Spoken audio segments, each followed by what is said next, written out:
Hey everybody, welcome to the show. So good to see everybody. We are happy to be with you once again on the Friday night. I always look forward to this time. Got a awesome these awesome fellas right here I know are the same. It's good to see everybody. If you will, hit that like button, hit the subscribe button on whatever channel you're watching it from, and we are glad you are here. If you have any questions, please put a Q bomb in the comments and we will get to you as soon as possible. How's everything going, Larry? You doing all right today, man? Everything's great, man. Good. Uh, yeah, I haven't got much sleep today, as I told you earlier. I was up all night editing, but those we're walking every day, feeling good, and I'm glad to be here. Glad to hang out with you guys and answer some folks' questions. You know, whether they're first starting the carnivore diet or, none of us are doctors, but we definitely have some experience eating this way. So I'm ready to chat. Awesome. How about you, Kip? I'm doing wonderful. I just knocked off work and it's time for the weekend, and I got a 3-day weekend, so I'm pumped and I'm ready. I'm excited to chat with y'all. What about you, Dave?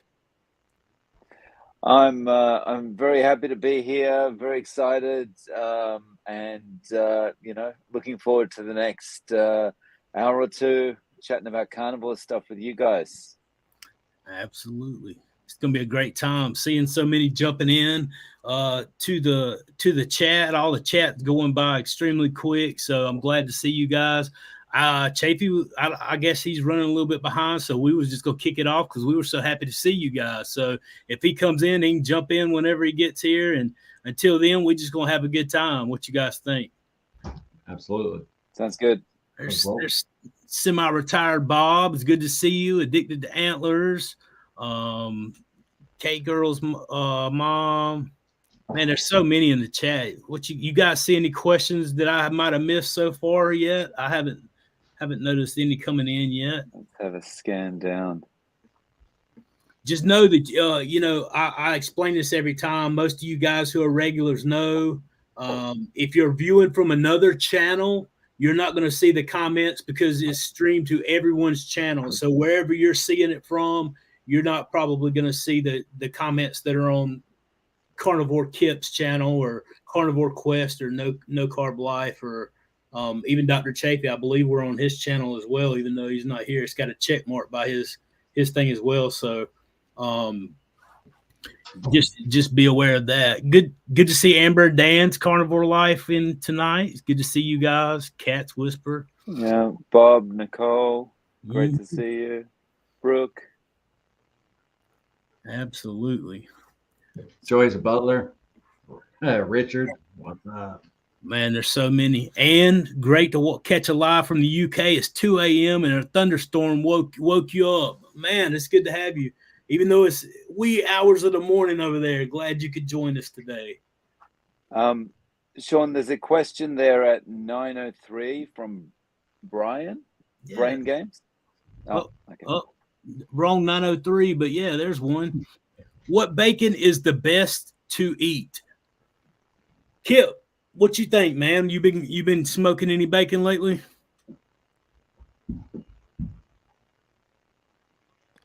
All of it. Bacon, bacon, bacon. Nah, some of the bacon is has more sugar in it or whatever. So just try to get something that's got the lowest amount of like carb, sugar, anything like that. And if it's got the fewer ingredients it has, the better. But I mean, honestly, I'll just get great value bacon from Walmart and be perfectly fine with it. What about you, Larry? Cassie's favorite bacon is Wright's bacon, and I also like the Great Value thick cut hickory smoked bacon. It's pretty clean, and it's phenomenal. That's my favorite bacon, and it's really reasonable. So, awesome. How about you, Dave? How about you, Dave? So I'm not a good one to ask about this. I don't eat bacon because you can't get stuff without sugar in Japan that I've found. So yeah, I would just say anything without a lot of additives is good. What's going on, Dr. Chafee? It's good to see you tonight, my friend. What kind of bacon do you eat at all? Hey guys, good to see you. Yeah, well, I'm sort of the same as Dave. There aren't really many good options here without sugar, so I rarely eat bacon unless I'm at like a restaurant and I need to sort of order something. But the alternative to that would be pork belly. And that's just the same cut and and none of the additives, and you can sort of salt it or smoke it or do whatever you want to, or just cook it up normal. In America, what I was doing, there was I think it was a brand called Hempler's that had no sugar cure, and Pedersen's, and they had a no sugar cure as well. And there's others, but yeah, that's what I would go for, is the no sugar cure generally. Absolutely. Awesome. I don't know what it is. Even in my journey, the bacon, I've cut way back on the bacon for some reason. I haven't on the eggs. I love the eggs, love the butter. Obviously, the ribeye is a mainstay, but the bacon, for some reason, I just haven't desired it like I used to. So, Janet, let's see. Thanks for the comment. Can Larry please tell a bit about his story? He is new to me, and carnivore. I'm carnivore 88 days and in a stall for about 2 weeks now. Absolutely, Larry. Would you mind sharing a little bit of your story for Janet to hear? Sure, Janet. I started the carnivore diet coming off the keto diet about 2 years ago, and I was doing really well. I started at 315 pounds. My wife Cassie started at 274 pounds, and we had some success for like 3 months, and then we made some mistakes. We tumbled, we spiraled, and we gained some weight, and gained a lot of weight actually. We actually had already started our YouTube channel, and on our YouTube channel, I ended up gaining 80 pounds during that time, which was pretty difficult to do that in front of the world.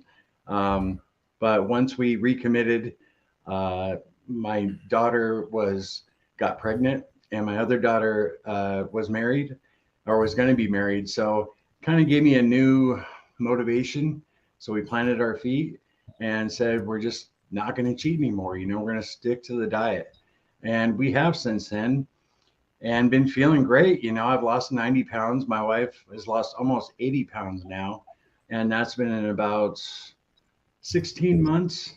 And, we've documented the entire thing on our channel. When we started the channel, there weren't many people who, were really heavy and had a YouTube channel trying to do the carnivore diet. Most folks had already lost their weight and then started a channel. So it was uncharted territory and a little nerve-wracking at times, but we built a great community, an amazing community, and made a lot of friends. So as far as medically, I haven't gotten rid of my CPAP machine yet. I still have it, but my blood pressure is normalized, and I'm getting around more. Actually, this month, I'm actually starting to implement a lot of walking. So we're doing really good. I'm feeling great, and the best I have in years, actually. So I hope that answered your question. I appreciate it. Absolutely. And to check more out, if you guys check out the links in the description, all of us put the links to everybody in there. If you want to find out more about Larry or Dave or Kipp or Dr. Chafee or myself, you can just jump in the links, and all of us have more stuff there available for you, friend. But thank you. Brain games. Let's see here. Is satiety a physical concept? Your stomach is full, or is it a psychological concept?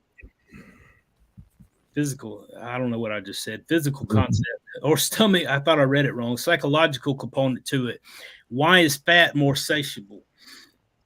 Won't a bag of chips fill you up as much as a pound of meat? Nope. No, right. I'll go ahead, Dr. Che. I was going to go to the leptins and ghrelin and describe the chips. Go for it. Yeah, well, look, there's a lot of hormonal components as well, but there are also nutritional ones. So it was thought and described to people that all you had to do was eat a lot of mass, and that would make you feel full. You'd hit your stretch receptors, and that would release leptin from your stomach. It would suppress ghrelin from your stomach, because if it's empty, it's going to release ghrelin. If it's full and stretched out, it's going to release leptin. And so they said in the 80s, and I remember them saying this when I was a kid, that if you just eat a whole bunch of fiber, then this will stretch that out. You'll feel full, you'll feel satiated, and you won't actually be getting any calories or nutrition. Isn't that great? No, that's not great. You do want nutrients. You do want nutrition. That's the entire point. That's the only point of eating. And your body is not as dumb as you are. So it doesn't just look at that leptin. When you're eating carbohydrates or other sorts of things, you're going to raise your insulin. That's going to suppress ghrelin. That's going to suppress your blood sugar. You're going to have low blood sugar. You're going to feel like garbage. More, your body tracks nutrients. It does not track calories, and it does not just track the stretch receptors in your stomach. It's far more complicated than that. You have receptors in your stomach that actually track your fat, protein, minerals, vitamins, and things like that. Goes up your vagus nerve to your brain and just tells your brain, hey, this is how much is coming down the pipe. Long before it's ever absorbed, your brain already knows what is coming. And this is why you can eat a meal and it's still in your stomach. It hasn't gone anywhere. And you just go, you know what? I'm full. I'm fine. I don't need any more. Even if you're not physically full, even if you haven't hit your stretch receptors, you may have a couple bites of meat and just go like, you know what? I don't really need any more. I'm actually good. Your stomach could be completely empty and you could feel completely fine because your brain knows that you don't need any more nutrients. So no, you're not going to get the same satisfaction from just eating an equal amount of food. That was what was lied to us back in the 80s. And anyone who has done that horrible diet can tell you that you eat a whole bunch of plants, you just feel bloated and sick and miserable, and you're hungry. You're hungry all the time. So no, the reason that fat is so satiating is because that is one of the major nutrients your body is going after.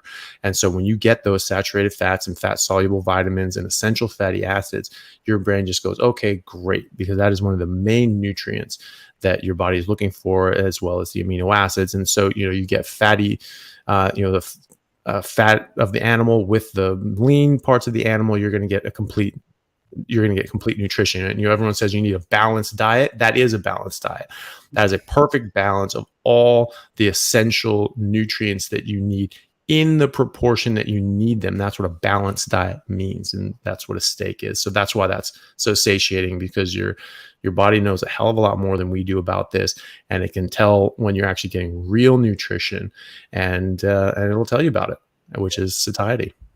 Awesome. Hey, Kipp, how have you noticed that? Being you started in January, correct? So how is a way that you can show that in the example, like the satiation that you've seen change since you started doing carnivore with satiation from the way you're eating? Well, I mean, I'm probably eating about 2 pounds of meat a day, and before I was probably eating about close to the same amount of meat. I feel like, because I used to eat a ton of meat before, but I ate everything else with it, and I ate the carbs with it and all the other stuff. So once I cut a lot of the other things out, I mean, I'm getting tons of pretty much all the nutrition that I need from the meat. And so, I mean, and now, of course, when I first started, I ate a little bit more, because I was kind of worried, like, oh my gosh, is this actually going to work for like the first week or two? But within the first week or two's time, it just kind of started working out well, and I haven't had any issues. Awesome. That's good to hear. It's amazing how it works. All Father, thanks for the super chat. We appreciate it, man. Good night, gentlemen. Dr. Chapey, I signed up for your Patreon on the 5th, one from Soul fan to another. Thanks for the work. Sean, Dave, be well. Thank you for the super chat. We appreciate it. Yeah, well, thank you very much. Yeah, and Thomas Sowell is absolutely amazing. So if people haven't checked him out, they really should. That no one really digs deeper into like just to getting down to the bedrock of a situation, just to show what the facts are than him. And like reading his books are just like a masterclass on how to think and approach a problem, as opposed to what to think, which is something that we have to contend with a lot. Everyone's telling you what to think as opposed to how to think for yourself and how to look at information and come to your own conclusions. And Sowell is just the best at that. Absolutely. He actually was born in the same town that my grandma was, right outside of right outside of Charlotte there. That's anyway, fun fact. Sorry, that's what every time I think of him, that's what I think of. Nice. Alan asks, do you have any suggestions on what to do about my diagnosis of my hiatal hernia? Well, I mean, that's something that you'll need to bring up with your doctor. Most people find that the symptoms of a hiatal hernia, which are very similar to reflux or are reflux, do improve on a carnivore diet. But you have a physical aberration. That's a anatomical defect where the stomach sort of pokes back up through the diaphragm, or the opening where the esophagus goes down is a little wider, so the stomach can sort of push up in there. So that's just depending on how big that is, that can cause different sorts of problems. So you can certainly improve your symptoms, but it's not going to plug that hole. Not so far as I've seen anyway. I wouldn't think that it would, but you can certainly get reduction in your symptoms and have it be much more pleasant to deal with, but it isn't going to fix that anatomy. So that's something that, if that is causing you a significant problem, that's something that can be fixed surgically, and that would be something you need to talk to your doctor about. I had to even mention this. Like, I had like a protruding thing and saw the doctor, and he told me that it was a hernia right there in the middle of and I didn't, until he just asked that question. I had not even thought about it until this time, but I don't have a protrusion right under my sternum there. So yeah, I mean, it was the size of a softball, and I don't know. I just remember that, and it's completely. So, well, I mean, the tissue could have strengthened up. If it's in the midline like that, could be a hernia, but it could be also what's called a divarication or divarification. Can't remember. It's been a decade since I looked at the word. Anyway, it's instead of pushing through all the layers of the abdomen, it just sort of pushes them up and out a bit, and just sort of bulges up through that.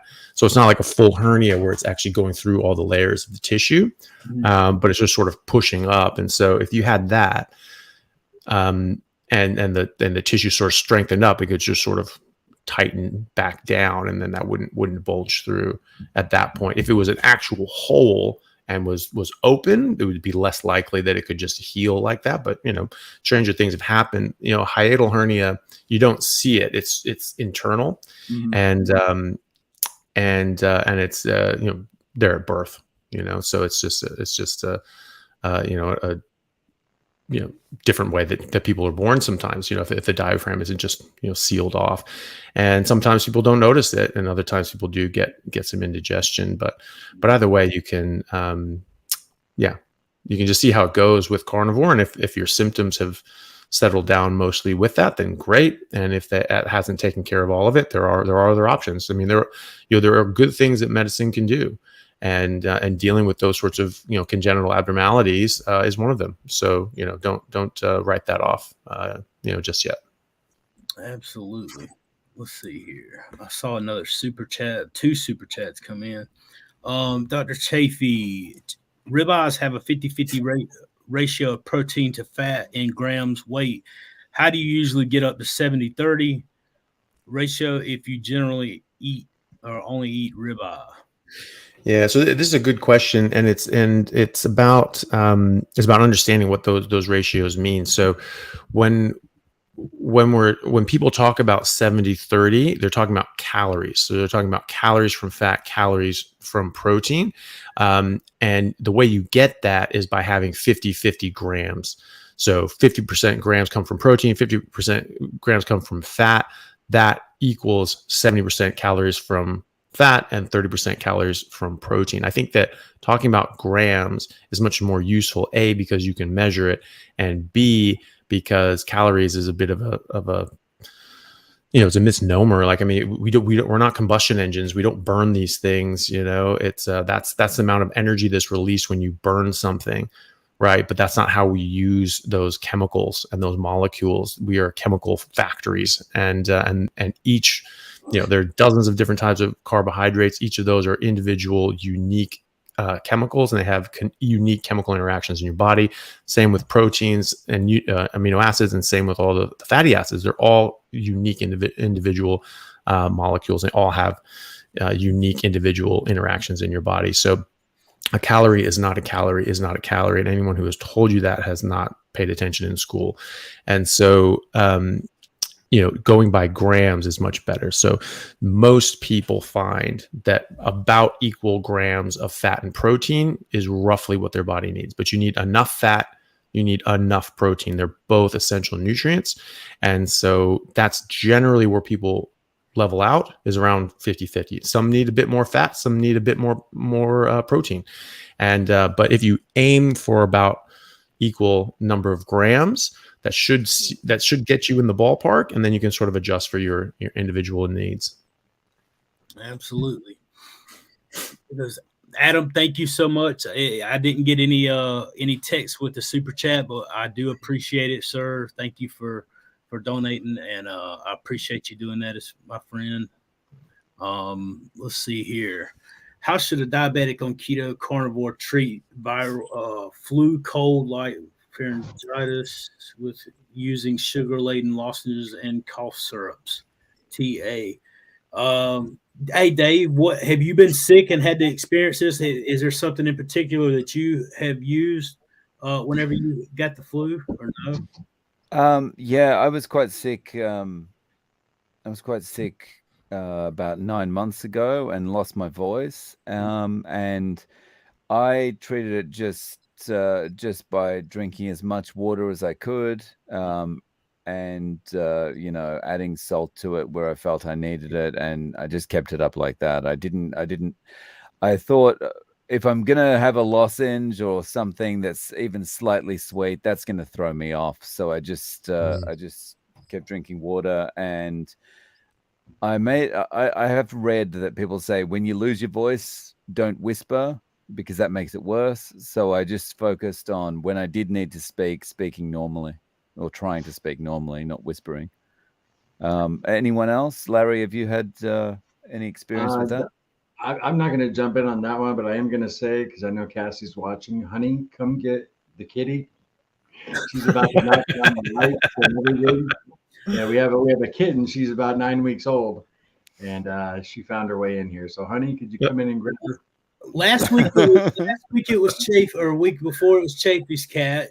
Now it's your cat, Kipp. Man, listen, that's what I'm telling you right there, friend. Those things are the devil. You got to watch out for them cats. If I got one, it would be swinging from the over here, probably attacking the side of my neck. Just my light right now is just like, it's just teetering. I guess next week I'll have to bring my 2 golden retrievers in here and we'll have a party. Really. That's right. That's right. Awesome. Yeah, I haven't even been sick while I've been on carnivore. One time I got sick, and it was over fairly quickly, but I absolutely can't stand those lozenges anyway. Most of the time, I just think they're candy and they're ineffective at what they were doing. I have had the Tessalon pearls before for really bad cough and stuff, but other than that, there's no way I could eat those lozenges at this point. Dr. Chafee, what about you, man? What do you think? What do you have? I agree with all that. I mean, I don't think you need those things to numb up your throat. It's every time I've actually used like the spray, like a numbing spray, like I've just regretted it. I'm like, oh, that's disgusting. It tastes horrible. It makes the back of your throat feel numb and weird.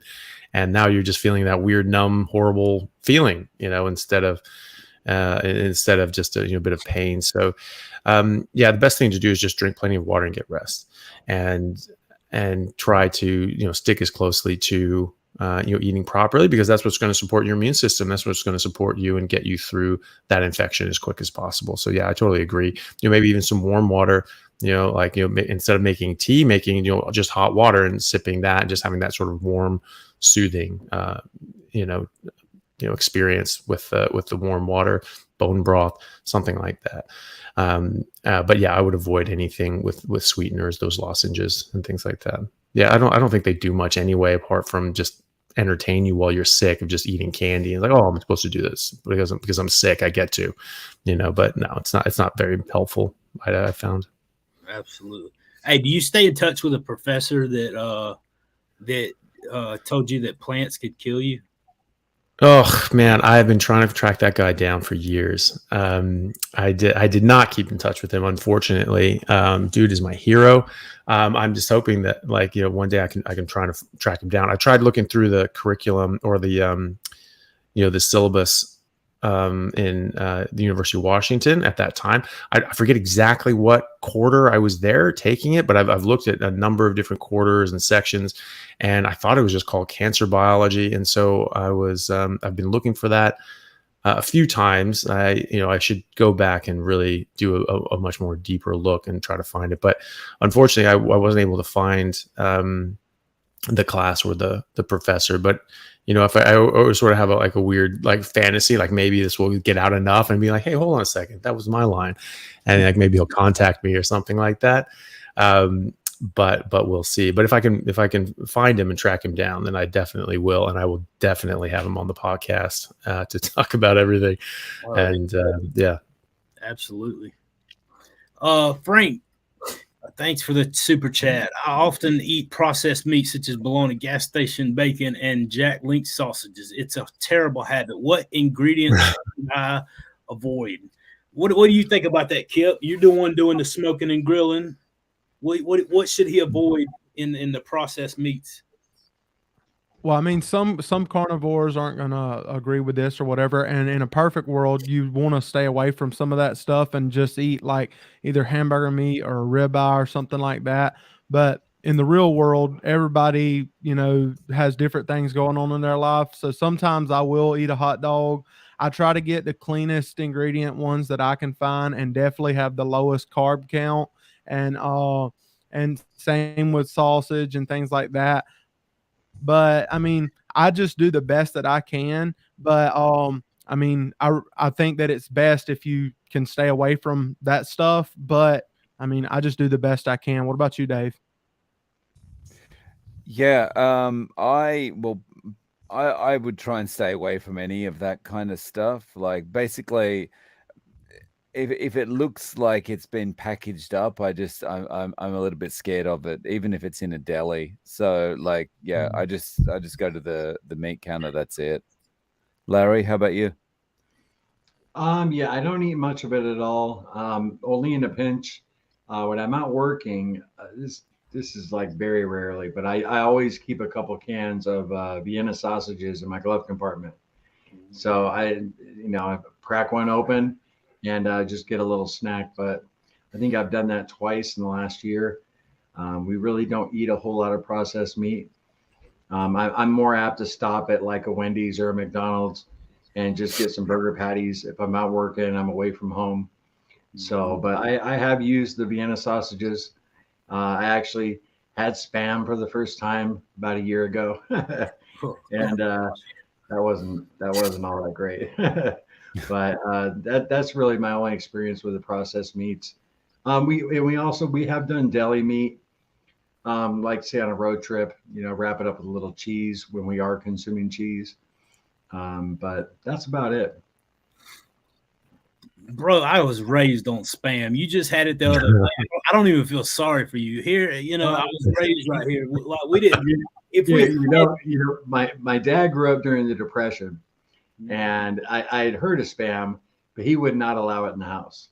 Yeah, because he ate so much of it during that time, and then when he was in the Korean War, they ate a lot of it too.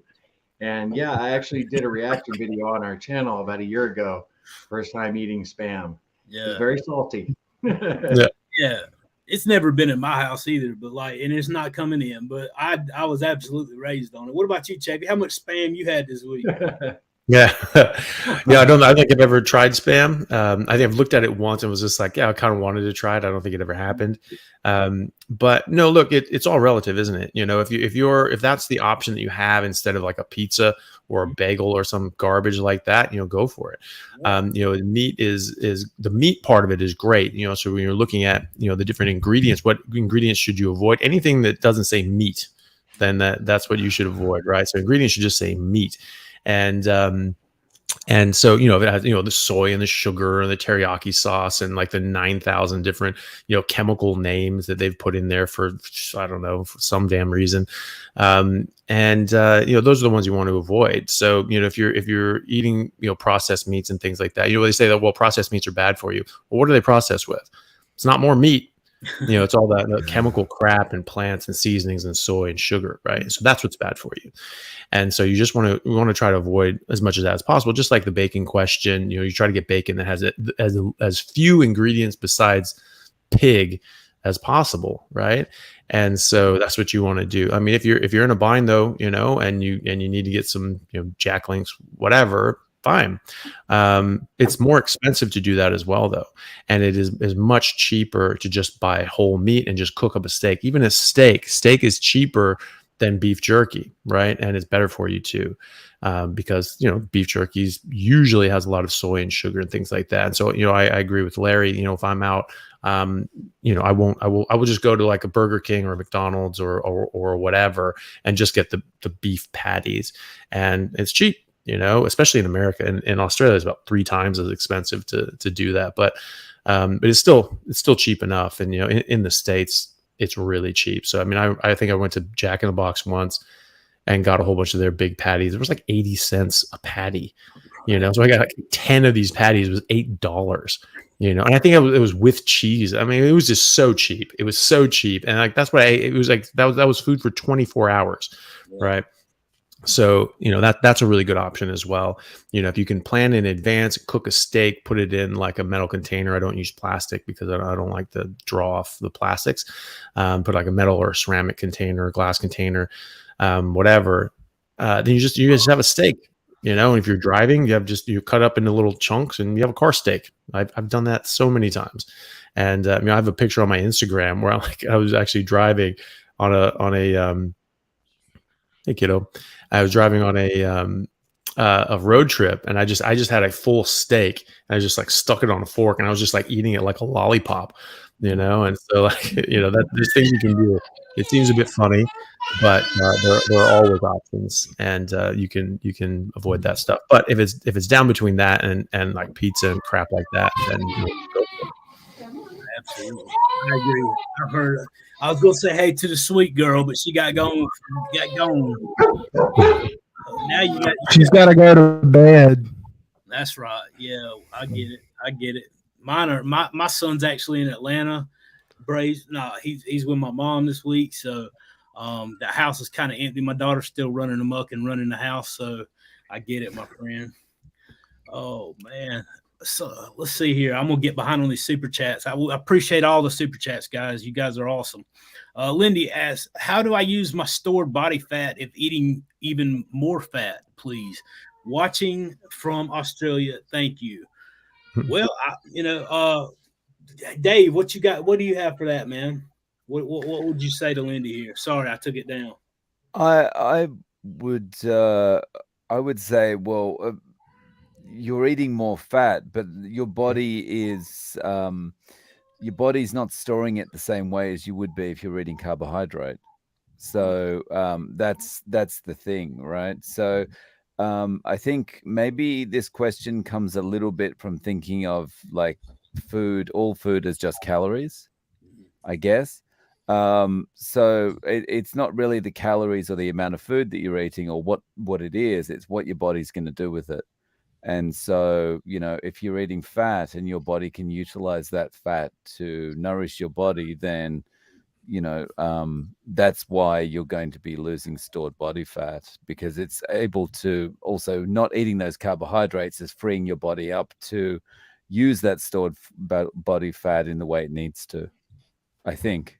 Kipp, have you got any thoughts? I didn't even see what the question was. I was focused on her crying in the room, so you can go on to the next person. If Larry hadn't answered it, he can. Yeah, let's see. Well, all I can add to that is my personal experience. Dr. Chafee could probably answer this a little more in detail, but as far as I go, when we first started, I lost 50 pounds in about 60 days, and I found my appetite just decreasing. I was eating quite a bit of fat, 2 meals a day, but I automatically went down to 1 meal a day.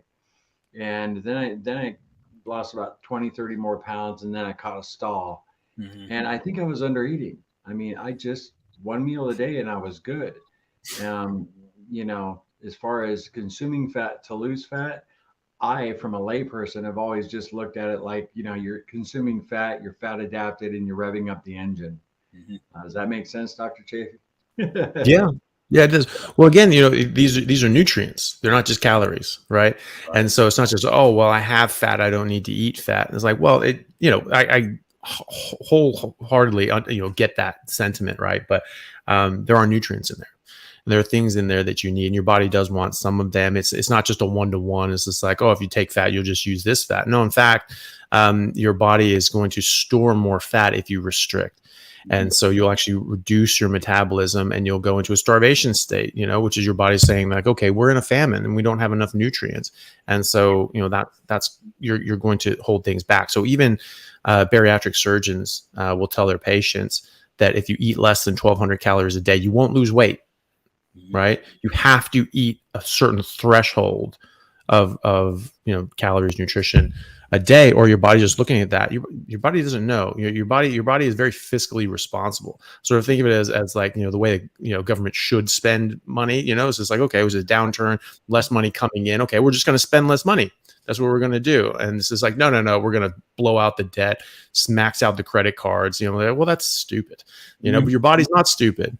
Your body knows that you can't spend money that you don't have. And so if you don't have money coming in, your body's just going to be like, okay, well, we need to save this and we need to store this. And instead of, what little's coming in, we use that. No, we're actually going to use even less than that. And we're going to save more. Okay. So it's very responsible. And then when you win the lottery and you just have all this money coming in and all this nutrition coming in, your body just goes, whoa, hey, yeah, we're not in lean times anymore. We can actually use this. So you ramp up your metabolism and you end up losing, seemingly paradoxically, you end up losing more fat because you're eating more and you're eating more fat. So this is an essential nutrient. It is required for life. Your body will prioritize your body fat and using that if it's getting enough nutrients and fat and protein as well. So a lot of people find that they can stall or not lose as much weight, or they'll lose weight at first and then they start eating a little more and then they start putting on weight because their metabolism is depressed. And so you don't want that. You want to ramp up your metabolism and you'll lose weight. Also, you got to realize that a lot of the fat that's in our bodies that we've stored up from, improper means is not actually healthy fat. A lot of these things are like linoleic acid and omega-6s and things like that actually get stored. There's a direct correlation between obesity or just body fat in general and omega-6s, which are horrible for you. Your body can't use them as energy. They're toxic. And so, as you get more and more body fat, you get more and more deposition of omega-6s, or vice versa. You get more omega-6s and you get more body fat. And then you have to work through that, get rid of that crap, right? But you're not going to if you're not giving your body what it needs to replace that with. So, that's something that you need to think about as well. So it's not the same thing. Your body doesn't just use that fat instead of this fat because you're eating. Your body will absolutely lose fat when you're eating properly and exercising. Getting out and walking is very good for you, and resistance exercising, weightlifting, anaerobic exercise. That's the best for health, hormonal health, longevity, putting on muscle, and losing fat, and especially visceral fat, which is metabolically active. It's hormonally active as well. It produces estrogen. And so that makes it very difficult, especially for men, to lose weight if they're not getting all the other things in line as well. Yeah, I'd like to interject something there. Just this past 8 days, walking every day, I've noticed my appetite increase. And now I'm not having a problem at all eating 2 meals a day. Before I was pretty sedentary, especially when I started working on the YouTube channel more, being at a desk. But this month, I actually put the effort in and physically have been pushing myself, and my appetite has increased quite a bit. So I really do think I was under eating. So that was really interesting, Dr. Chafee. Very cool. Slowing down that metabolism. And the only thing I want to add to what all these wonderful gentlemen have already said and answered so officially is, you said, how can I use stored body fat if eating more fat? by not putting sugar and carbs in. Keep your insulin low. Keep your insulin low. Keep your blood sugar low. I added fat like crazy. Today, I actually did what I tell people oftentimes not to do. I added too much fat, and I paid the price almost all day long. So that's how my day's going. But it was great because the butter was my favorite Kerrygold, and I went and got some fatty ribeyes. And so, nevertheless, I digress. Speaking of what you ate, Sean, what everybody eat today? Start with you, Dave. 10 eggs, 600 grams of ground beef. Yeah. Kipp, how about you? For lunch I had some patties from like hamburger patties from Sonic, and then for supper I ate a ribeye cooked in Wagyu tallow. Ooh, Nice. Yeah. I haven't eaten yet today, so it's still morning. So I normally eat at night, and yeah. So yeah. I forget that it's what 9 o'clock there, or about 9:40 something there. Yeah, 9:40 in the morning. Yeah. I keep forgetting. I think you're like next door, next town over, but all the way around the world. We got Australia, we got Alabama, we got Tokyo, and then the closest one is about an hour away, Mr. Larry from me here. But yeah, I had a fatty ribeye, amazing, the biggest. Oh man, it was a plate full, and about a half a stick of butter with some salt.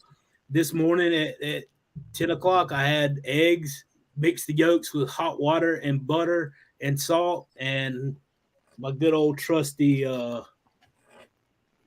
sparkling water. So, because I'm addicted to this stuff for some reason, but that's it, man.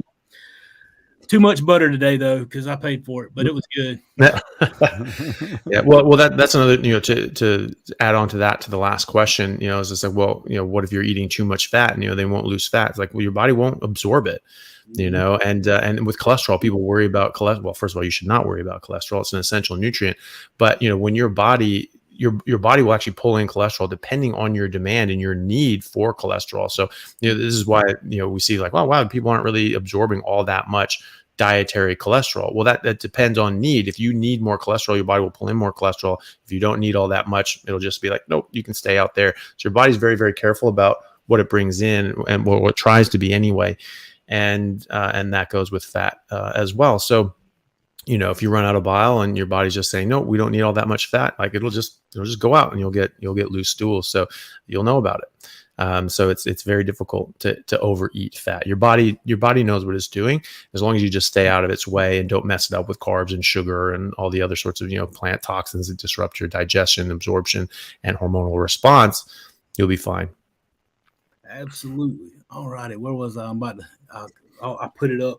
Any concerns regarding what pigs are being fed, corn and soy, and the fact that they do not excrete toxins well? Thanks for all you guys do.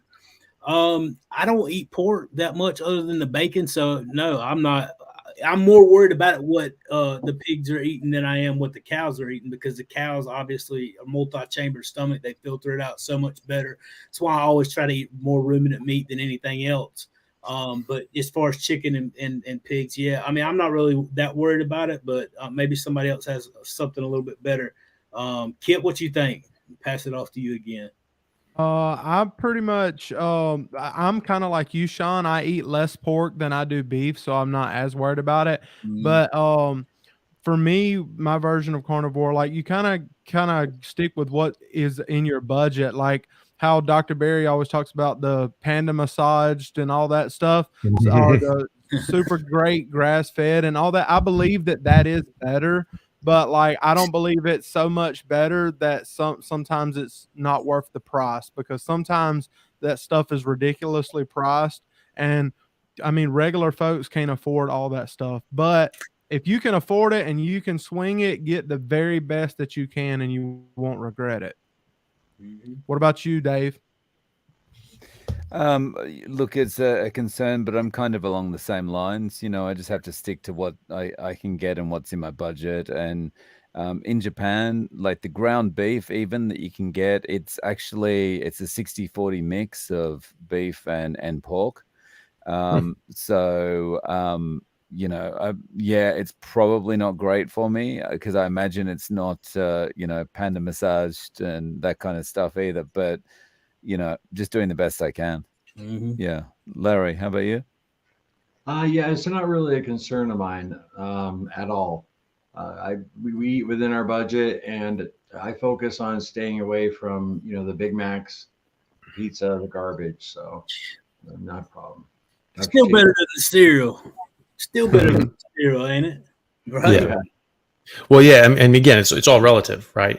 So I mean, it's any well, for most people, any meat is going to be better than any plant, right? Some people with extreme autoimmune issues, like Michaela Peterson, she, if she eats pork, she gets a worse reaction than if she were to eat fruit.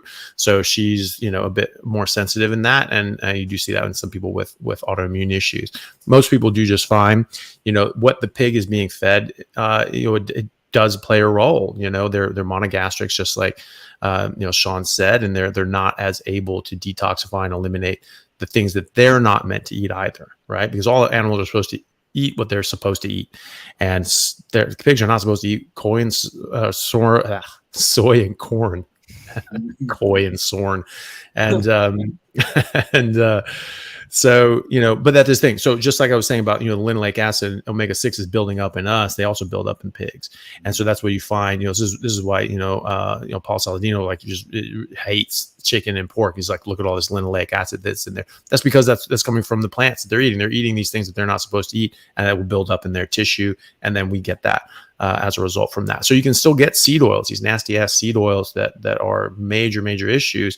You can get them even if you're not eating seed oils by eating pigs and chicken and things like that. But at the end of the day, it is still meat, and it is going to be better than all the other junk that we could be eating. So again, it's all relative. If you have the the ability to be a bit more discerning and just eat more red meat, that I think that's great. Or if you can get pasture raised pigs that are not eating that garbage, then that's great too. But it's still going to be better than basically anything else you're going to eat. Absolutely.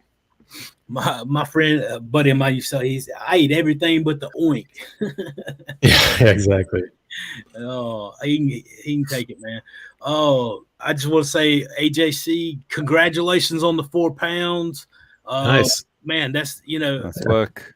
That in 1 month, that's still good. I mean, I don't, well, I mean, look, maybe probably before that you were putting on 4 pounds a month. Yeah. Right. I mean, think about that. Think about that disparity. Like you most people were putting on weight and they're having trouble. Now you're doing something and it's losing back. So you didn't gain weight and you lost 4 pounds. So what is the difference there? Have you been putting on weight? Did you put on 5 pounds, the month before? Now you've lost 4 pounds. So that's a 9-pound swing, right? That's not bad. Mm-hmm. And the whole point is you're going in the right direction. Yeah. This is something that people can get discouraged on because they see, people, like on this panel that have lost, a massive amount of weight in a short period of time. They go, I want that. Why isn't that working for me? Not everyone's going to lose weight as quickly at first. Now, there are things that you can do.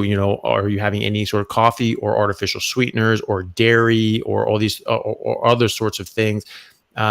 Those are all going to slow you down. Those are all going to knock down your progression.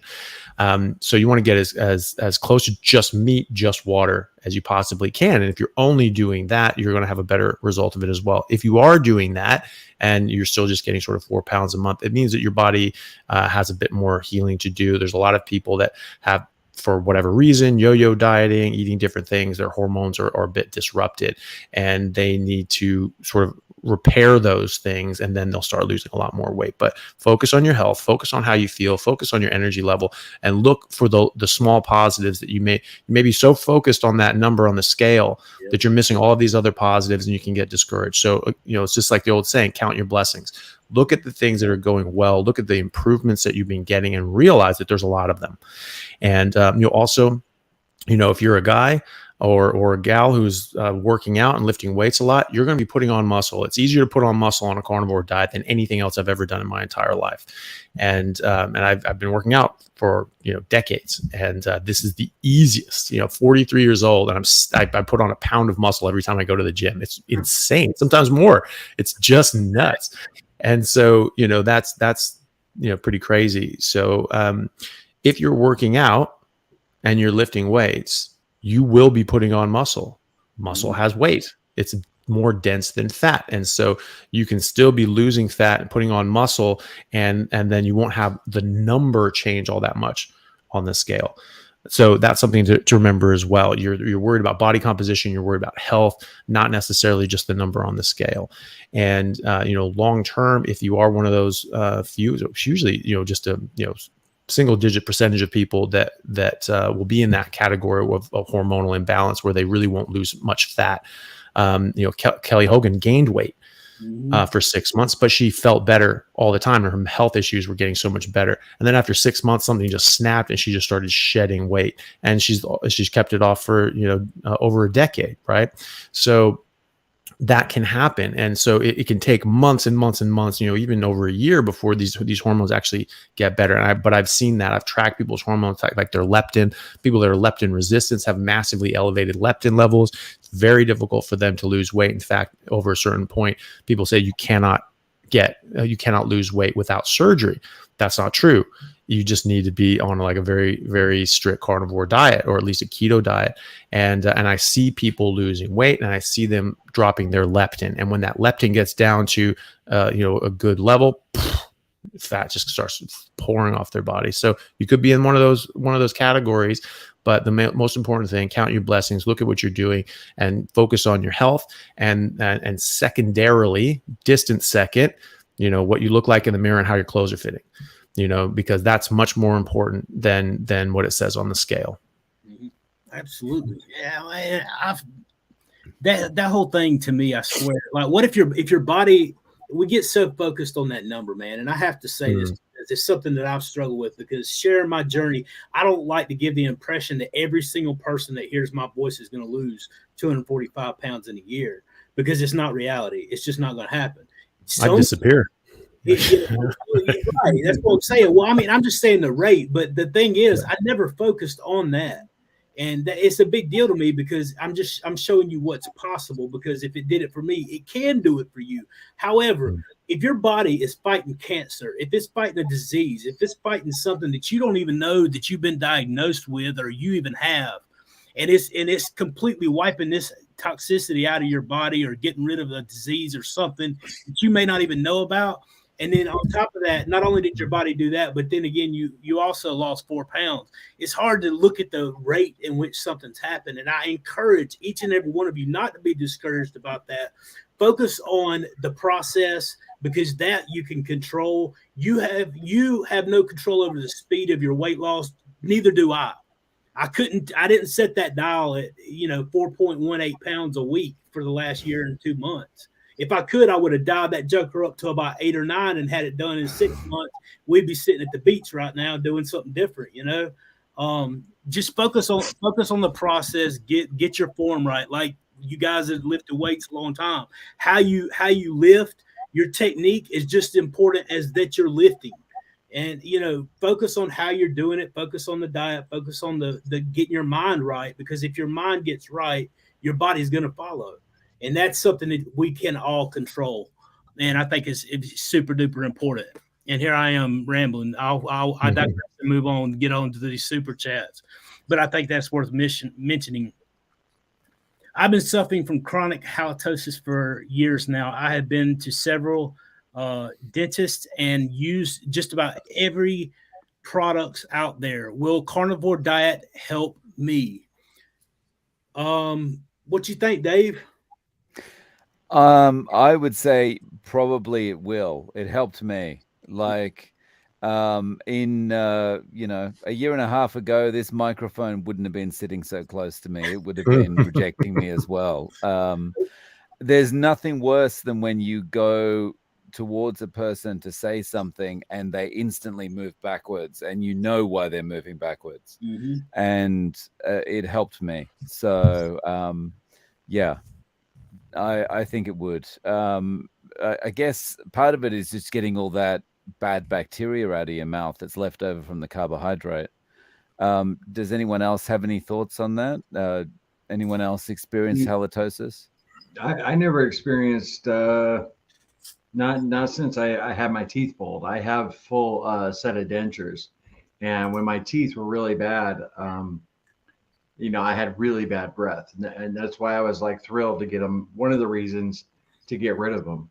But when I go through the keto flu, when I'm transitioning to fat burning, I my breath gets pretty rank. But after that, yeah, no problems at all. Absolutely. Is there any science behind this that you know of, Dr. Chafee?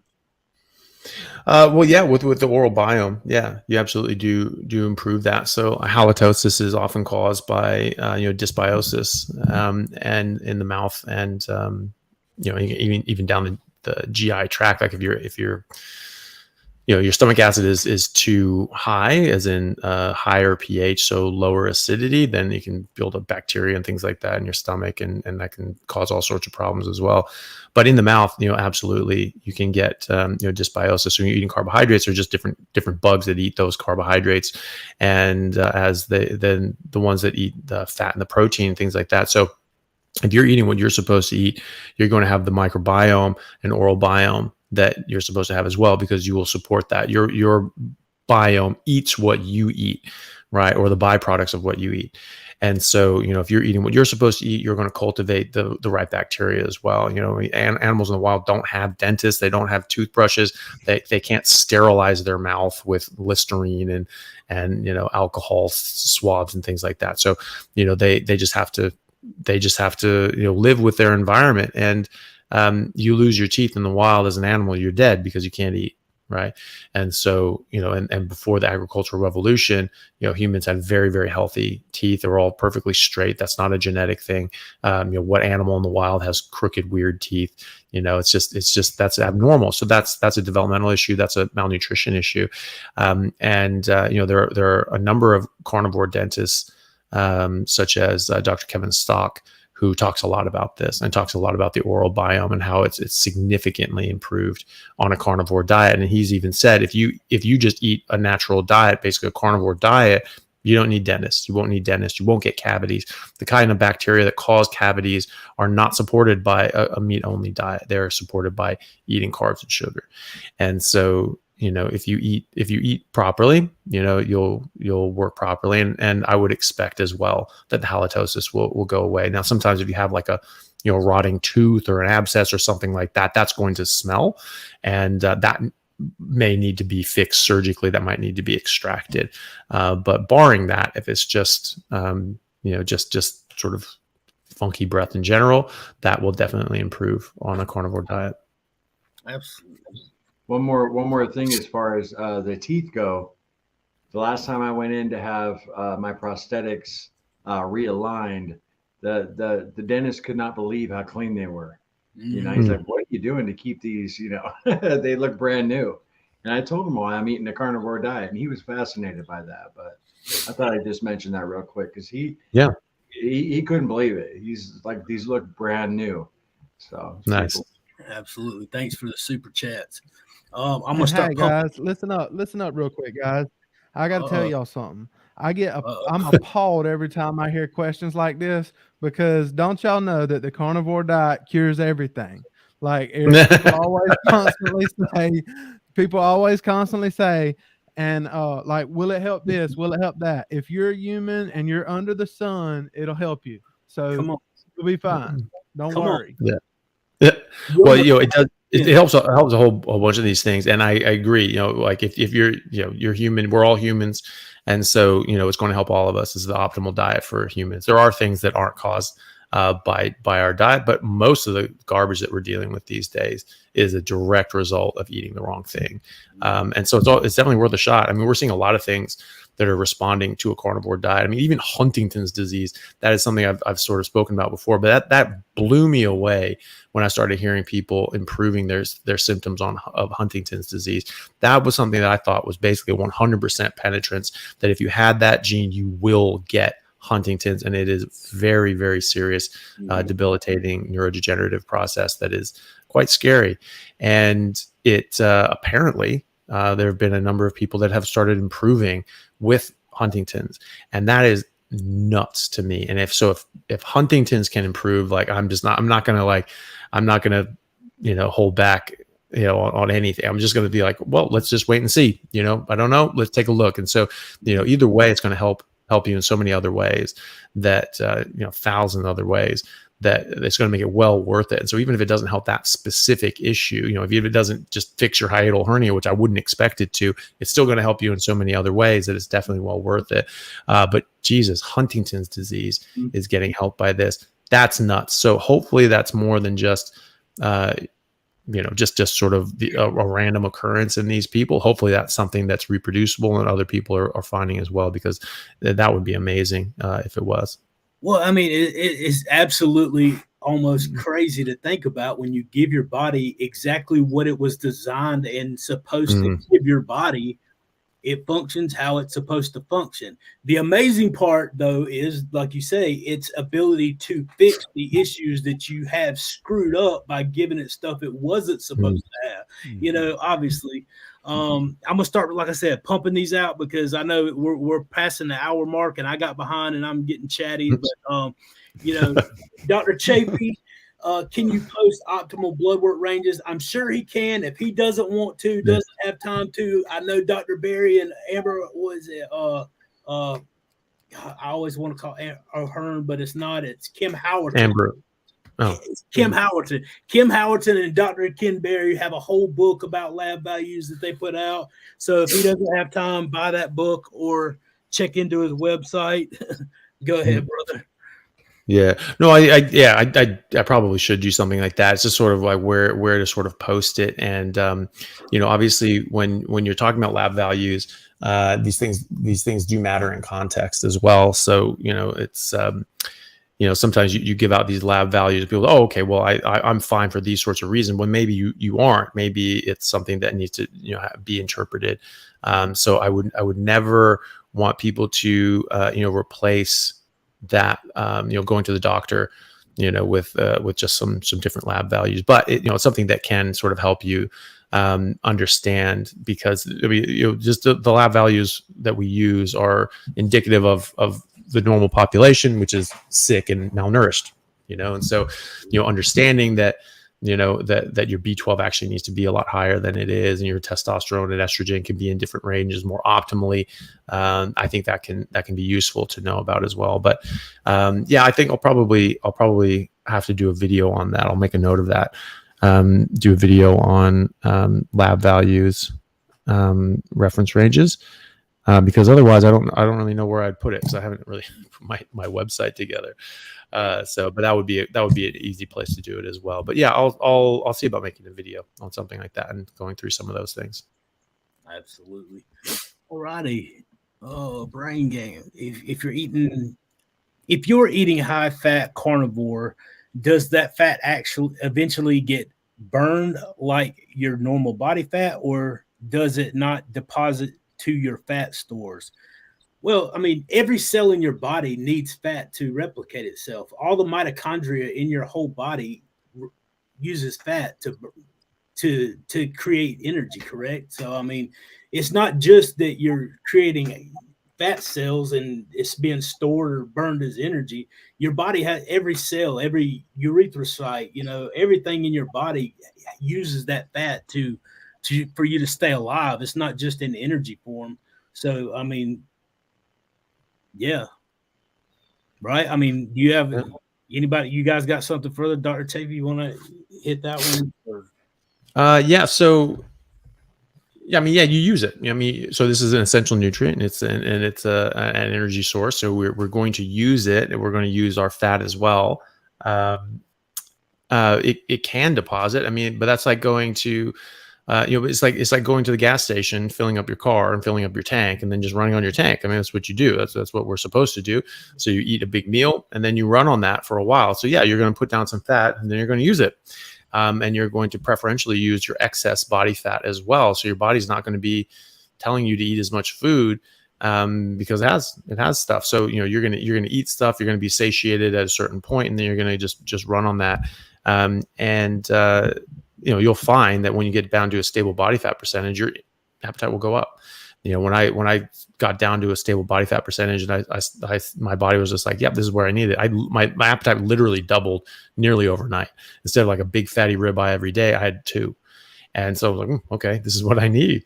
And that stayed pretty stable. And if I'm working out more and really pushing myself, then that will increase as well. So it's demand driven, and your body will ask for more or less depending on what you need. And just, as long as you're giving it what it needs, it will figure out the rest. So don't worry too much about that.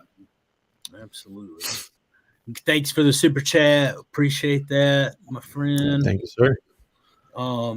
Thanks for your thoughts. Peninsula is really incredible whenever you're on the road. There you go. Awesome, man. Enjoy it, my friend. Cookies, I cook a steak too and take it with me. Yeah. Appreciate the super chat, Dr. Chafee. Free from coffee and Diet Pepsi addiction, thanks to your recommendation of using caffeine pills. The addiction's gone. Awesome, Adam. Awesome. Great job. Yeah. That's great, man. That's really good. Best thing to do. Awesome. Oh, let's see. Christina, Dr. Chafee, what are your thoughts on Install and berberine? Is it another trend? Well, I mean, they're medications, right? So, I mean, they can help in certain circumstances. So like berberine is sort of similar to like metformin, it's going to sort of, help sort of lower blood sugar and things like that. And so, if you're diabetic or you have cancer and you want to lower your blood sugar levels, or maximize your GKI, your glucose ketone index, which is you want your glucose down and your ketones up. There may be a role for those things, but like all medicine, it's specific to your circumstances. So if you have a medical condition that would benefit from those medications, then those medications may be helpful, but you don't take medicine every day just because, right?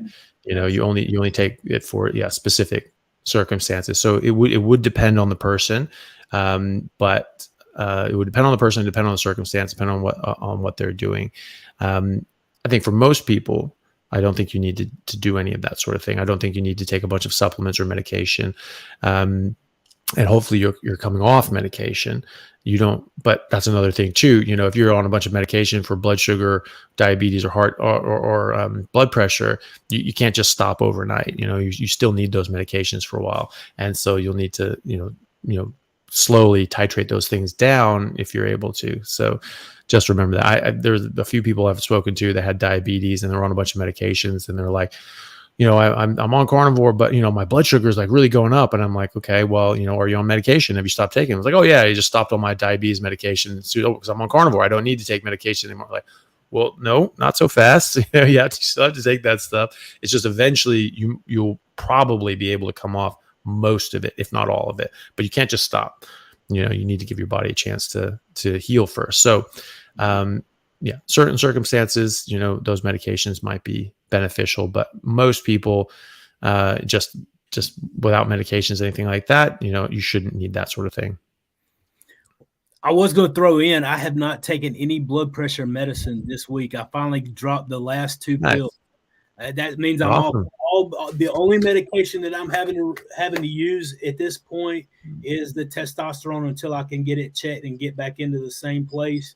I'm doing it, and it's half the dose that it was when I originally started. But I come off 3 blood pressure pills, allopurinol, colchicine, and that's I did want to report that. I didn't think of it till you brought up the medication stuff, but it's amazing going from 3 blood pressure pills last year to none now.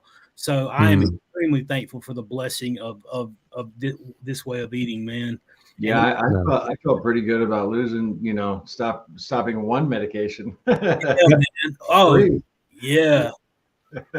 It's amazing, man, because that's something that I was told, probably end up taking that the rest of my life, blood pressure. So you don't think there's a way to come off this to lower your blood pressure and your blood pressure still be within normal ranges and adequate, to not harm your kidneys and everything else. But it's amazing, man. It's almost unbelievable. I'm excited. Yeah. Well, pharmaceutical companies out of business. Yeah. There's some of these things that are going to still be useful, but we'll direct them in actually useful ways instead of just perpetuating this disease state and just keeping people just sick and lingering on for decades. Actually do something fucking useful with their time, right?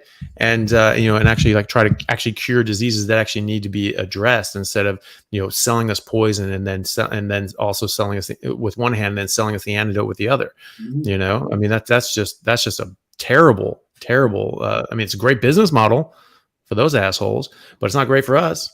So you want to get out of that, and then and then direct the market towards actually providing some actual benefit and use to society, which they can do. They're more than capable of it. These very smart people with with very very very deep resources. They could do a lot of good for people. We just need to direct the market in that direction and make it not profitable to perpetuate this disease cycle.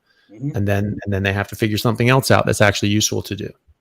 Absolutely. Stand up, tell your story. That's why everybody on this panel tonight encourages people to tell their story. If you've been blessed, share that with people, and obviously I'm extremely thankful. And every time we get a chance to put the pharmaceutical company, the big food, out of business, then we should take it. Glory to God for it. Oh, been on Carnivore 6 months. In 2 months, my A1C went from 5. I only eat beef, bacon, eggs, coffee, some cheese, heavy cream. What gives? I would probably say that cheese and heavy cream is probably the lactose and the ingredients, and that's probably knocking your issue. I don't know that. I have no idea, but that would be my best guess. What you think, Kipp? You got any suggestions for? Yeah, that's the only thing that I see in here that's an issue, because I mean the rest is beef, bacon, and eggs, and I don't think that that's going to cause an issue. You might want to try cutting the cheese and the heavy cream. I know for me, I cut the cheese and the heavy cream, and that helped me not only with like my insulin levels, but it also helped me to lose more weight. Whenever I started cutting the cheese out and any dairy, it just the scale started working in my favor. So anybody else got any recommendations on that? I can just add something about cheese. I did the BBBE challenge strict for like 220 days with no cheese, and I reintroduced it for about a week, and man, I got inflamed. Everything started hurting. It was crazy. And I'm really glad I did that experiment, because I stay away from it now. I mean, it really affected me. I couldn't believe it. So, but I was looking at, beef, bacon, eggs, coffee, some cheese, heavy cream. I'm like, that's my diet. minus the cheese, but the heavy cream, me and Cassie still battle with that. Anybody else? I would say definitely get the cheese out. Definitely try without the cheese. Yeah.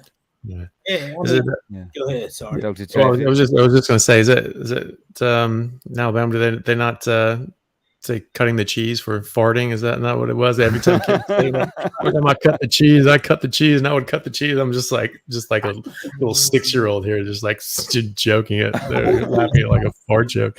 So sorry about that. That was why I was sort of like laughing to myself like an idiot. But yeah. So look, yes, I would agree with everyone. It's going to be optimal to sort of cut off, anything that's just not meat and water. People do respond negatively to dairy quite often. It's a major stall for fat loss, and can certainly cause inflammation. The casein and milk proteins in the dairy can be very, very pro-inflammatory, especially for some people. As to HbA1c, this is relative to what you're eating as well, because there can be false low readings and false high readings on that. So this HbA1c assumes that your red blood cells are living for 3 months. Okay. And so they don't necessarily always live for 3 months, but that's the average. That's the general average for the general person. Now, you can eat a whole bunch of plant sterols and a lot of plant false, pseudo cholesterols, and that will actually replace some of the cholesterols in your body. And major part of your body that's made up of cholesterol are your cell membranes. All of your cell membranes are made out of cholesterol, and you get these plant sterols start replacing some of these things out. If you don't have enough cholesterol and you're eating a whole bunch of these plant junk garbage, they're not good. They're not as good. You get more stiff, rigid red blood cells. They're sort of this biconcave donut shaped cell that sort of flop and fold around. They'll fold in half and go around little real tight areas in the capillaries. They have to, or else you get clotted off. You get it. That's called a stroke, right? And so you can't do that. And so if your red blood cells can't navigate these really, really tortuously small capillaries, they got to go. And so in your spleen, you have some of the smallest areas in your whole body, so that once they start struggling and going through there slowly, bang, they just snake them out, pull them out, eat them, kill them, and get them out of your system. So usually that happens about 3 months. If you're eating a bunch of plant sterols, that will happen earlier. Your red blood cells will actually be dying off earlier. And that what HbA1c is it's yes, your blood sugar will glycate things, right? So the glucose molecules will physically fuse to other molecules like your hemoglobin. That's what HbA1c is. It's that glycated end product of hemoglobin and your glucose.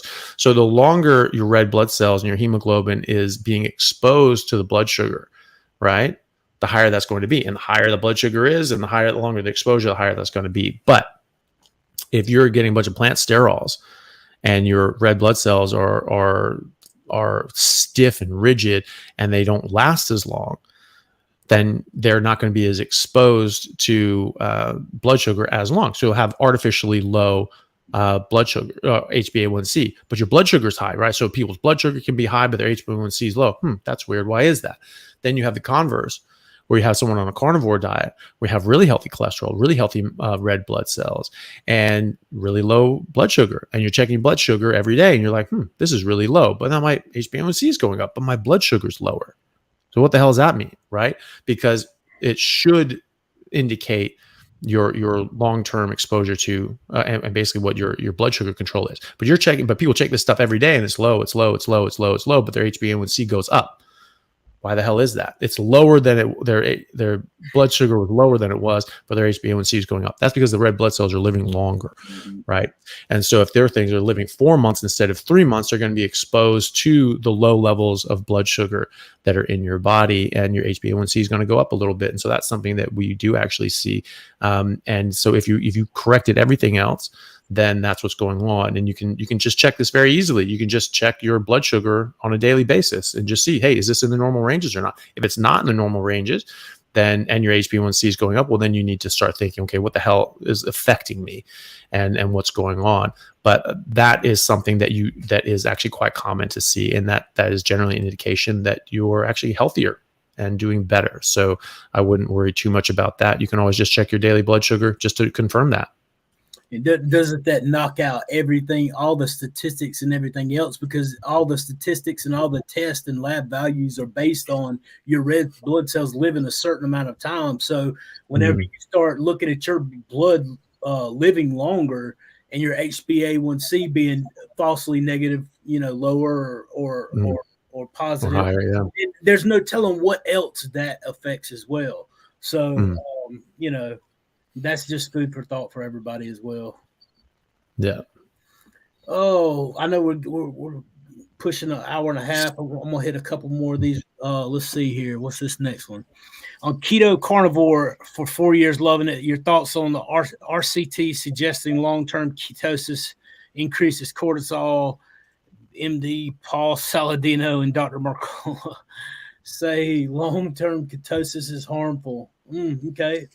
Yeah, if I can just jump in, I literally just did a debate with a guy named Georgie Dinkoff, nice guy, but he was a guy who turned Mercola onto this, and so he was talking about that sort of stuff. So Richard Smith, who I've had on the podcast before, he goes by Keto Pro. We did a sort of response video to that Mercola interview and sort of went through with the counter evidence and counter studies and things like that. And then 2 days later, just funny enough, I actually debated Georgie Dinkoff. Funny enough, we actually agreed on a lot more than we disagreed on, and in fact, his response and position was much more nuanced than just like, you can't be in ketosis, it's bad for you. He was saying that you can be, he said, I actually really like carnivore. I think it's really good, and you can do it. But he's saying that I think you need to do it in this specific sort of way for optimal results. And we sort of talked about that. We sort of went back and forth on the different studies and things like that. So no, I mean, there are many different studies that go into cortisol and ketosis. And in fact, a lot of them show that, like, in long-term ketosis, people, so there's one for 8 weeks, they found that people's cortisol level actually went down significantly. Okay. And then there was one that followed people for 2 years, and they found that their cortisol did not go up. They're like, well, your thyroid function goes down. No, their thyroid function either stayed the same or went up. So like I think their T3 stayed the same, but their T4 went up. Right. And so, they actually had a lot of these improvements that go exactly counter to that after 2 years of long-term ketosis. And also, more importantly, not only did, and now there are some studies that show that cortisol level will go up mildly, but that doesn't necessarily cause problems of hypercortisolism. In fact, all of the studies I found, I couldn't find a single study that showed the opposite. All the studies that I could find all said very clearly that regardless of cortisol levels, that being on a ketogenic diet long-term alleviates and ameliorates all symptoms, signs, and byproducts of hypercortisolism. So it doesn't matter what your cortisol is. Functionally in your body, you are removing all of those signs of, Cushing's, things like that. So you do not get Cushing's. That's flat out, you don't. And in fact, people that do have Cushing's, either primary or secondary, in fact, they are traditionally put on a ketogenic diet to basically stabilize them and stabilize their symptoms while they're getting medical treatment or surgical treatment. If they have like a pituitary tumor that's pumping out too many hormones like ACTH, which then stimulate cortisol. And in fact, they and this is in the studies, they say, like, this is what you do. You put people on a ketogenic diet before and after medical or surgical treatment to address the primary cause. So whether or not your cortisol goes up really is, now there's some studies that show that they don't go up or go down, but whether they go up or go down, the symptoms and signs of hypercortisolism go away. Right. And that's really what matters. And so there's a number of people that theorize that the reason that cortisol can go up in some groups that go on a ketogenic diet is not because they're getting a derangement of their cortisol and their body, oh my God, I'm in a stress state, I'm freaking out. And you're getting all these sorts of problems. It's that they had artificially suppressed cortisol in the first place. And that this is actually just correcting their hormones. And when we see this and people say, oh, well, you're gonna gain a lot of weight. Well, in fact, in that group, the 2 year, long-term group with keto, they lost a statistically significant amount of significant weight loss. And there was another study in adolescents who were put on a ketogenic diet for epilepsy. And so big study, a lot of kids. And they found that they were very, very lean, skinny kids. And actually they found, like, okay, well, do they start gaining weight, afterwards, because they want to catch these kids up, actually, because they thought they were too slim. Well, no, they're probably just normal. It's just all the other kids are fat. And they found that they as soon as they came off a ketogenic diet, they gained a significant amount of weight. Right. So, it's really the opposite, so it's saying that, long-term ketosis, you're going to put on weight, you're going to put on abdominal adiposity, you're going to raise your cortisol, you're going to get hypercortisolism. In fact, we find the opposite. Maybe your cortisol comes up a bit, maybe it doesn't, but all the other byproducts, abdominal adiposity, visceral fat, getting all the signs of hypercortisolism, those actually improve, if anything. And so, no. I don't think that's something you need to worry about. This is the state. Again, go back to first principles. What were we designed to eat biologically? What are people eating for the last 2 million years? What were people eating, in the ice ages when there was no carbohydrates available whatsoever? What are the Inuit eating now? What are the Nanette eating now? Maasai, they drink milk. There's carbs in there, sure, but a lot of other of tribes and civilizations that don't eat any of this stuff. And then the long-term trials and current people today show that we get the opposite. We get amelioration of hypercortisolism as opposed to propagation of hypercortisolism. I've been doing this for 5.5 going on 6 years now. I'm not gaining weight. I'm not gaining, adiposity and things like, and Georgie, who I think is a really nice guy, and I think he made a lot of really good points. And again, we agreed on like probably 98% of what we spoke about. So I think it's important for people to understand that, and I think it's important for people to understand that his actual views are much more nuanced than it just appears as it's don't be in ketosis all the time, you're going to get fat. That's not the case. And that's not what he said, during our discussion and debate as well. He's actually very pro carnivore diet as well. That'll be interesting. That'll be on Brian Grin's podcast. That'll come out in the next couple of weeks, and people can see that, and Richard Smith and I will be releasing our video and our take on the Mercola interview as well in the coming weeks. But that's the thing. I don't have to worry about that, I don't think. Awesome. You guys there's 630 people. I hope you've hit the like button. If you haven't hit the like button, now's a perfect chance to do that. Subscribe to the channel where you're at. Subscribe to these guys. It's awesome. It's always good. And I just want to welcome Michael Jackson to the show. That's hey, nice. Yeah, that's what I'm talking about. So I'll get a few more. Let's knock these. Dr. Chafee, do you have any thoughts about what the health? It makes same points and arguments with doctors and success stories as carnivore. Except it's all the opposite. Plant-based, low-fat. They don't march across that freaking stage and show people healing diseases and losing that kind. Maybe losing weight, but they're not doing it healthily. So nevertheless, yeah. Well, look, there's more than one ways to skin a cat, right? And if you're going away from ultra-processed foods, which are plant-based, you're going to get better, and you're going to do better than you would have otherwise, mostly. But vegan, plant-based, vegetarian diets, also include Oreo cookies and heroin. So, what the hell is that? Right. So, you're going to go on the Oreo cookie and heroin diet and improve. Oh, well, just as long as you don't eat meat, that's the only thing. I mean, that's dumb. Weight.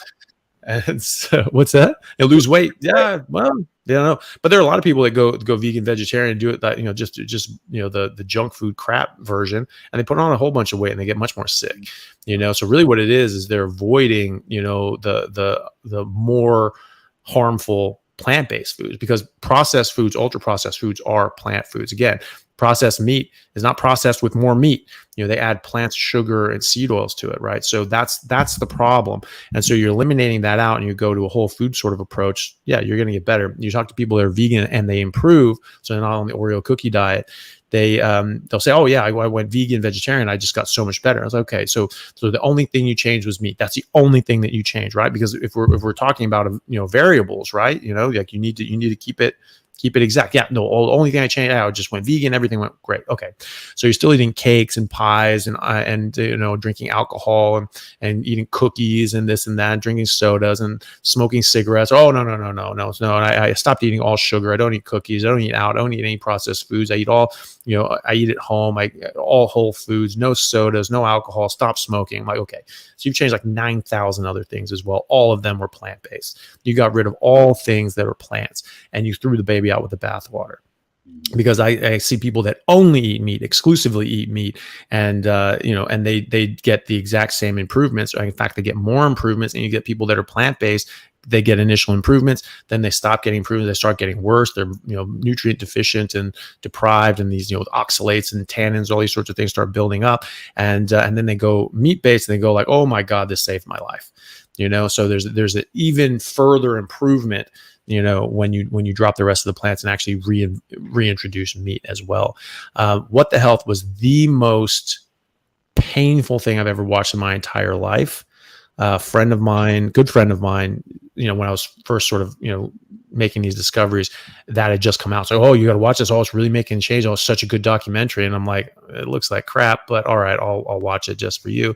And within 2 minutes, I was already screaming at the screen, And so it took me 4 hours, actually 4 hours, to watch the first hour of this piece of shit movie.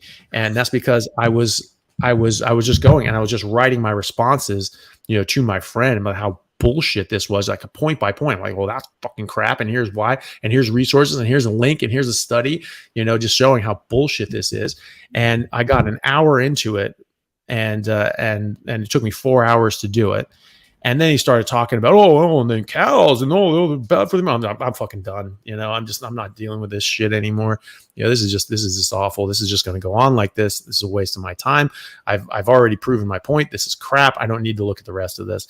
And, so it's complete propaganda. It's total bullshit. And it's verifiable. I mean, the doctors they got on there, what was that idiot's name? He's a vegan guy.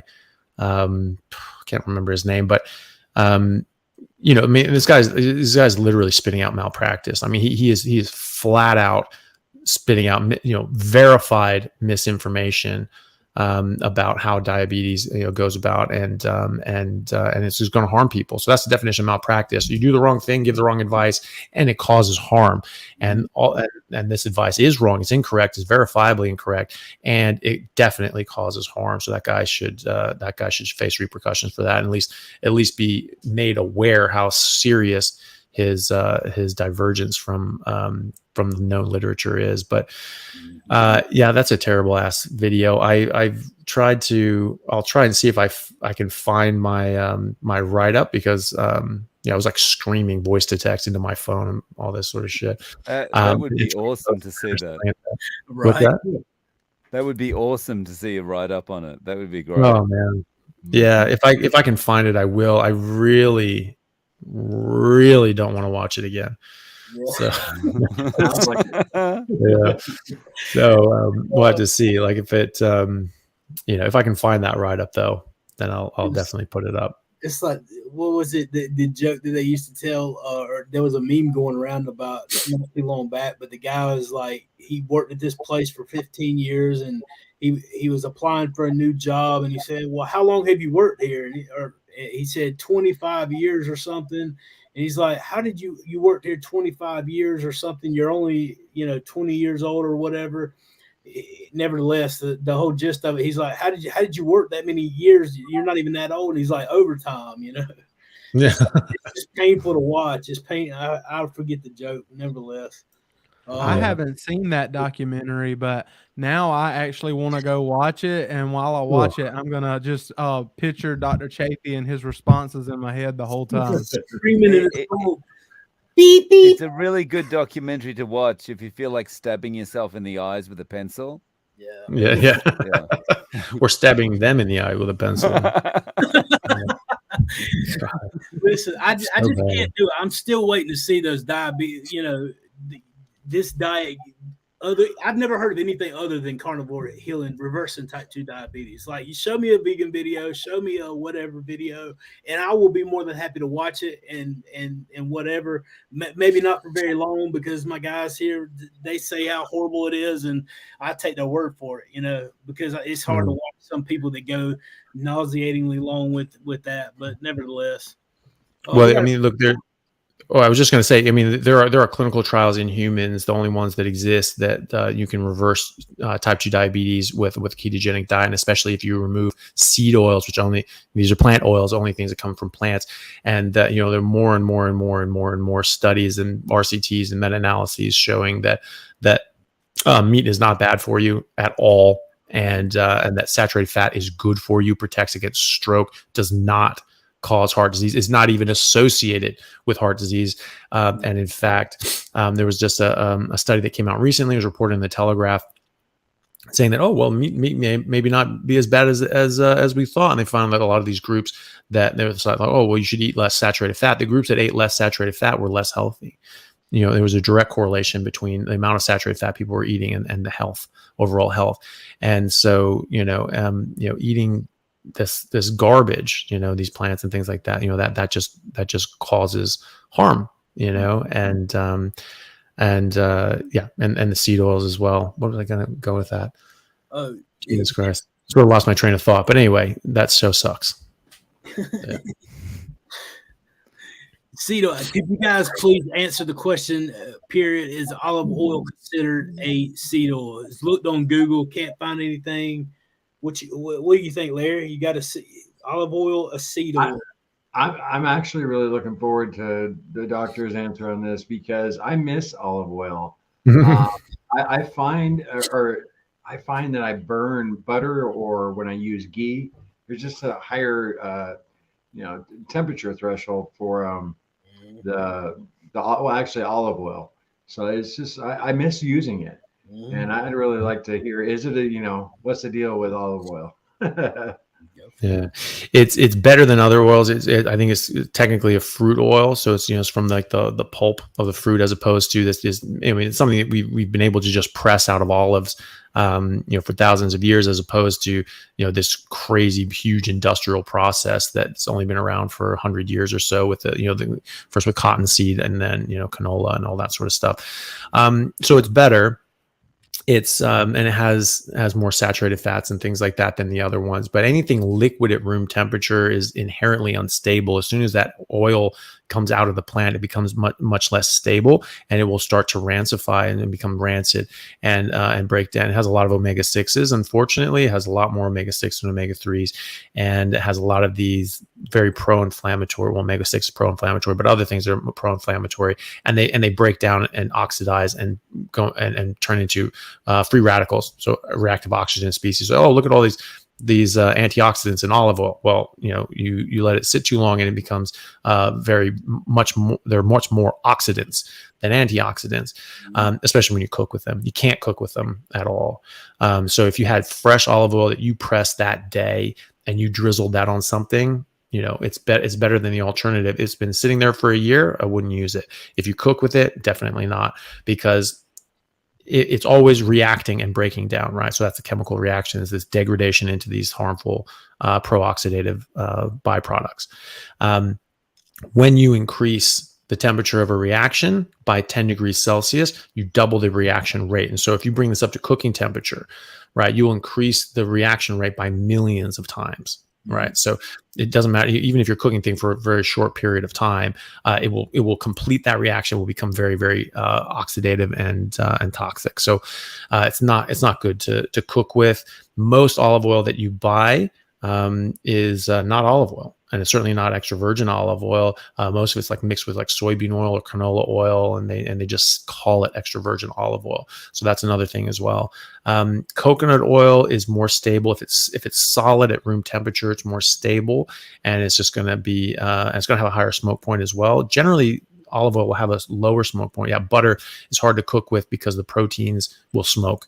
But tallow or lard will have a much higher smoke point as well. Ghee usually does have a higher smoke point unless it's not completely removed of the protein. So that's a bit interesting.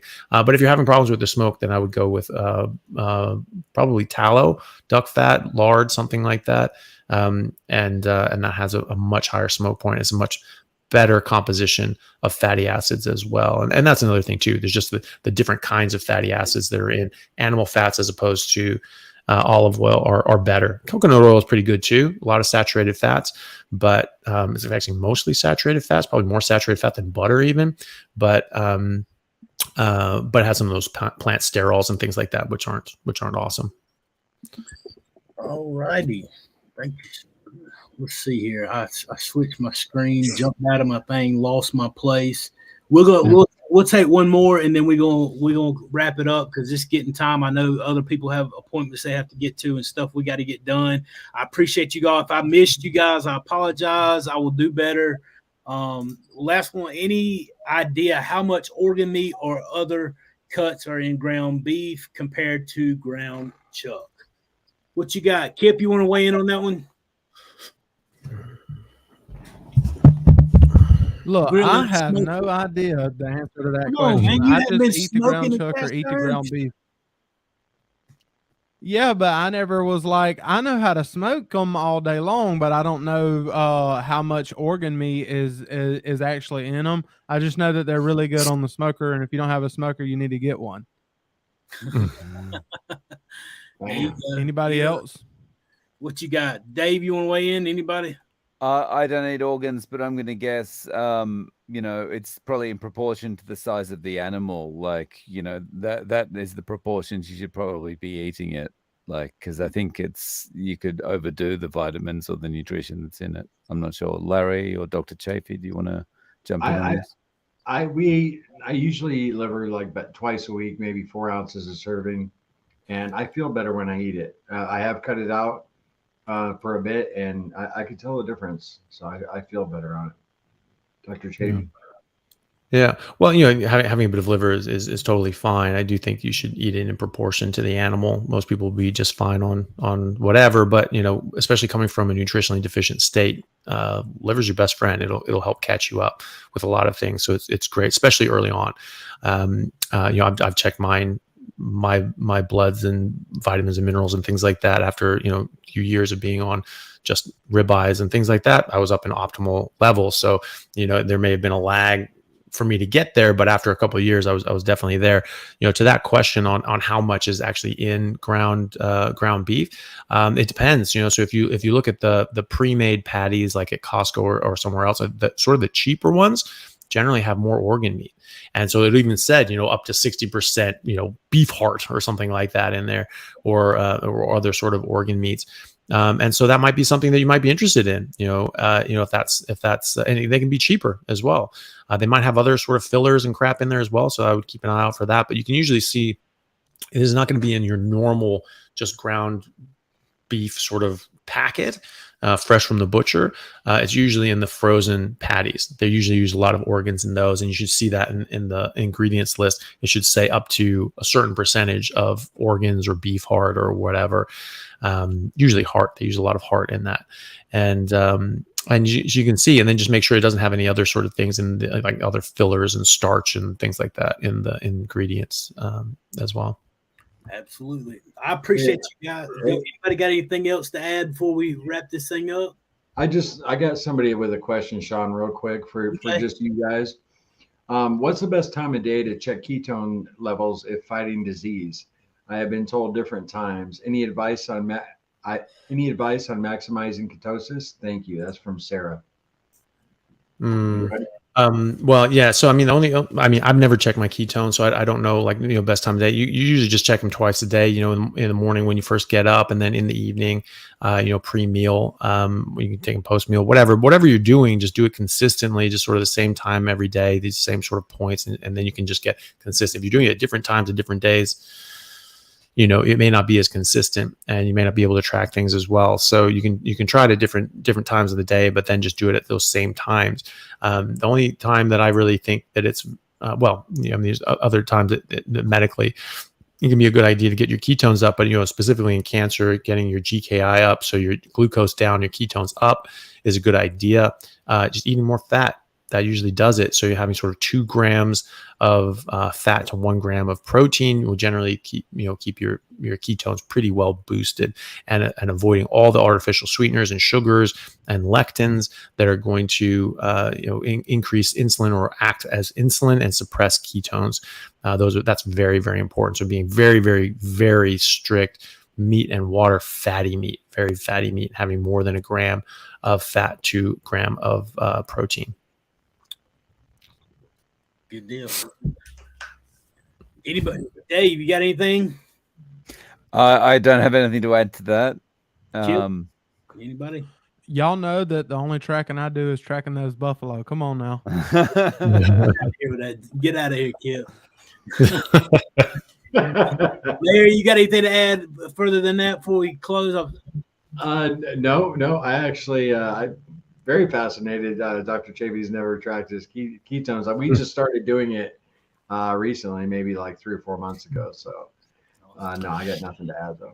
Yeah. No, I think for most people, like if you're just eating what you're supposed to eat, your ketones are going to be what they are. Like the Inuit, their ketones aren't all that high.